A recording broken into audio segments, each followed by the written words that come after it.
India Pakistan match ఎప్పుడు ఎక్కడ జరిగినా ఆడియన్స్లో హై వోల్టేజే. మ్యాచ్ జరిగేటప్పుడు ప్లేయర్స్ మధ్య మాటల యుద్ధం, ఆపై చేతల సమరం. ఇది ఎప్పుడూ జరిగేది.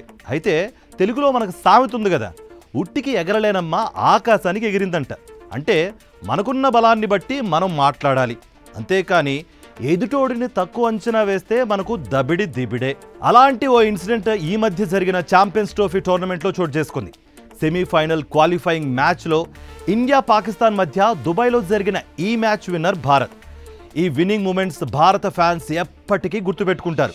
అలాగే పాకిస్తాన్ క్రికెటర్స్ మాత్రం ఎప్పటికీ మర్చిపోరు. మరీ ముఖ్యంగా పాకిస్తాన్ బౌలర్ అబ్రర్ అహ్మద్ జీవితకాలం మర్చిపోడు. దురదృష్టం ఏంటంటే ఇండియాకి చెందిన టాప్ బ్యాట్స్మెన్ శుభ్మన్ గిల్ను కీలక సమయంలో అవుట్ చేసి జట్టుకు మేలు చేసినా కూడా పాకిస్తాన్ ఫ్యాన్స్ మాత్రం ఇతన్ని దుమ్మెత్తిపోస్తున్నారు. అసలు ఏం జరిగిందంటే, ఈ మ్యాచ్లో ముందుగా బ్యాటింగ్ చేసిన పాకిస్తాన్ 241 రన్స్ చేసింది. 242 టార్గెట్గా బ్యాటింగ్ స్టార్ట్ చేసిన టీమిండియా నిలకడగా ఆడుతోంది. ఓపెనర్స్గా రోహిత్ శర్మ, శుభ్మన్ గిల్ దూకుడుగా ఆడుతూ రోహిత్ శర్మ మొదటి వికెట్గా 100 పరుగులప్పుడు పెవిలియన్ బాట పట్టాడు. రెండో వికెట్గా శుభ్మన్ గిల్ను 214 రన్స్ వద్ద అబ్రర్ అహ్మద్ అవుట్ చేశాడు. అవుట్ అయిన వెంటనే గిల్ కొద్దిసేపు క్రీజ్లో అలాగే కన్ఫ్యూజన్తో ఉండిపోయాడు.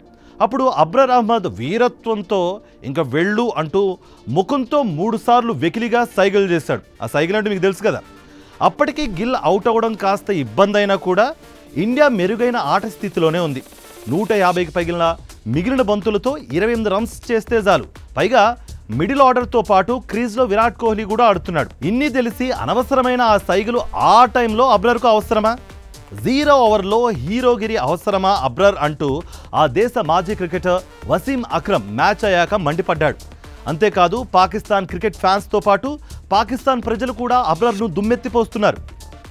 ఇటువంటి సంఘటన క్రికెట్ ఆటలో జరగడం పరిపాటే, కానీ పాకిస్తాన్ దేశ అధ్యక్షుడు కూడా ఈ మధ్య ఇలాంటి విన్యాసమే ఒకటి చేశాడు. ఇటీవల పాకిస్తాన్లోని ఖైబర్ పఖ్తూన్ఖ్వా అనే ప్రాంతంలో పాకిస్తాన్ ప్రెసిడెంట్ ఆసిఫ్ అలీ ఓ సభలో పాల్గొన్నాడు. ఆ సభలో ఆయన గారు మాట్లాడుతూ మరికొన్ని ఏళ్లలో ఇండియాని మట్టి కరిపించబోతున్నాం అంటూ ఊగిపోతూ ఉపన్యాసం ఇచ్చాడు.